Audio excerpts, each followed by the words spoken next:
utadistabinga abaneiba banje nafata uhagaze cyangwa upfukamye I got my doctor wish you akwibagiza umuntu kumva indimi song wakiwa karakurota anakonde gacira inkonda. Yeah, this is LTV Rwanda rero mbanje kugusuza wakurikiye LTV Rwanda ndetse udacikwa n'ibiganiro tugira tugukorera uko bwije nuko ubukeye ni Yariribye rero kumva kuri microphone hanyuma nkwibutse ko rero ari exclusive news ukomeza kugenda ubona gatanu kuri gatanu. Reka nkwibutse kubanza gukora subscribe hanyuma kandi nakazogera gasumukara kugira ngo tujye dukomeza kubana gatanu kuri gatanu. Nkuko uri kubona rero uri kubona KNC akaba ari umuhanzi ndetse n'umunyamakuru, aho KNC rero yasabye ko indirimbo z'abanyarwanda ndetse n'abanyamahanga zirimo ibishegu zacibwa ndetse zikanasibwa.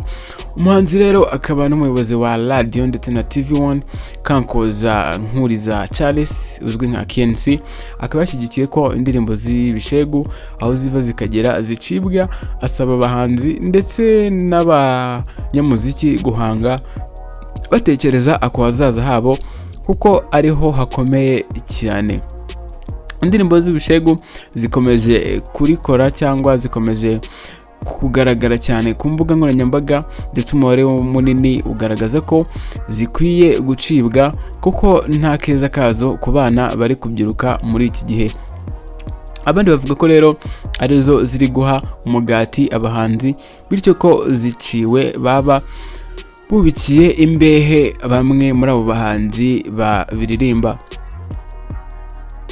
Baravuga ibi rero mu gihe abahanzi bari muri uyu murongo bo bakomeje gutanga integuza z'izi ndirimbo z'ibishegu bitegura gusohora muri iyi minsi cyangwa bari guteguza abanyarwanda ndetse banabashyira mu mutwe ko ziri hafi gusohoka. Hari abatera urwenya bakavuga ko nta buryohe bw'indirimbo itumvikanamo sosiso cyangwa banana. Fite sosiso, fite banana, urakore choice ufatije ushaka. Umunyamabanga wa leta muri Minisiteri y'Urubyiruko n'Umuco Bamporiki Edouard aherutse kubwira Radio 10 ndetse na TV10 ko mu gihe cyose minisiteri abarizwamo yatera inkunga umuhanzi uririmba ibishegu yiteguye kwegura. Indirimbo rero zumvikanamo amagambo y'urukozasoni ziri ku muvuduko udasanzwe ndetse uruganda rukomeye ku isi mu gutunganya film ariko Hollywood narwo rwamenye ko ibishegu bicuruza. Mu kiganiro rero rirashe cyo kuri uyu wa gatanu tariki 2 z'Ukwakira 2020 yakoranye na Angeli Mutabaruka. KNC yavuze ko umunyamabanga yavuze ko umuyaga uva mpande z'isi yavuze ko umuyaga uva mu mpande z'isi wahushye no mu Rwanda. Abahanzi rero bambarira kwigana ibyo babona abandi, cyane cyane abakora injyana ya rap badasiba kuvugamo ijambo ritangizwa n'inyuguti ya F cyangwa ya F.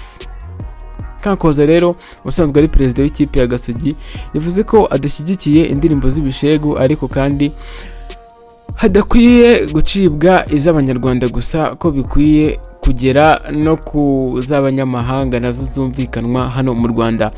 KNC rero akomeza agira ati ntabwo nshyigikiye indirimbo z'ibishegu ariko igishegu aho kiri hose cyamaganwe. Niba dushyiramo izi ndirimbo tukazibona kuri televiziyo zose n'amaradiyo zirimo amagambo y'ibishegu arenze n'ay'abanyarwanda, ntihabeho kuvuga ko indirimbo zose zirimo ibishegu cyane cyane zitangirwa n'amagambo ya F cibwa mu Rwanda. KNC rero avuga ko abahanzi bari gukora izi ndirimbo kuko bamaze kumenya ko arizo ziri gucuruza cyane. Ati ku isi ku isi baravuga bati ibishegu bigezeho kandi isi yose irabigambiriye cyangwa irabiganye.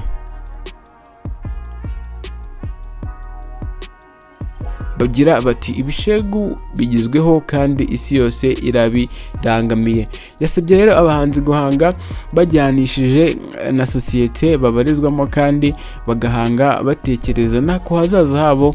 Yavuze ko kuba uyu munsi Tom Close yaragizwe umuyobozi w'ikigo cy'igihugu gishinzwe gutanga amaraso ishami rya Kigali ari uko yari asanzwe n'imyitwarire myiza kuva atangiye urugendo rw'umuziki aririmba ku rukundo kugeza n'uyu munsi. Ati uyu munsi wa none Tom Close ari mu bakozi ba leta, ntabwo byamubuza kuba umuhanzi kuko ariyubaha mu byo akora byose. Kenisere yavuze ko mu gihe cye nk'umuhanzi yashoboraga gukora amakosa yari kumugiraho ingaruka. Avuga ko nawe mu minsi ishize hari indirimbo yumvishe atatinyuka kuvugira mu ruhame, ndetse avuga ko indirimbo yaba irimo ibishego, ndetse akomeza avuga ko indirimbo zo hambere zirimo amagambo asaba ko umuntu hari icyiciro cy'imyaka aba agezemo kugira ngo abisobanukirwe. Avuga ko rero kuri ubu bizagorana kubona igipimo gipima indirimbo y'ibishegu itari ndetse n'itariyo. Kenshi rero avuga ko hakwiye kwibazwa uko indirimbo z'ibishegu zizajonjorwa bitewe n'uko hari izirimo kuzimiza kuko bitakorohera buri wese kuyumva. Ngaye nguko rero ngaye makuru Kenshi akomeza kugenda avuga, aho rero ari gusaba ababishinzwe ko bagira ikintu bakora kuri izi ndirimbo z'ibishegu ziri kugenda zivugwa ndetse zigaca ibintu ku mbuga nkoranyambaga cyane cyane za hano mu Rwanda muri iyi minsi. Aho rero bimaze gufata indi ntera. Ni ila kuri microphone rero naho tugarukije amakuru yacu. Kora subscribe, like, share, hanyuma dukomeze kubana rero 5 kuri 5. Nakagaruka rero naha mukanya. Ciao.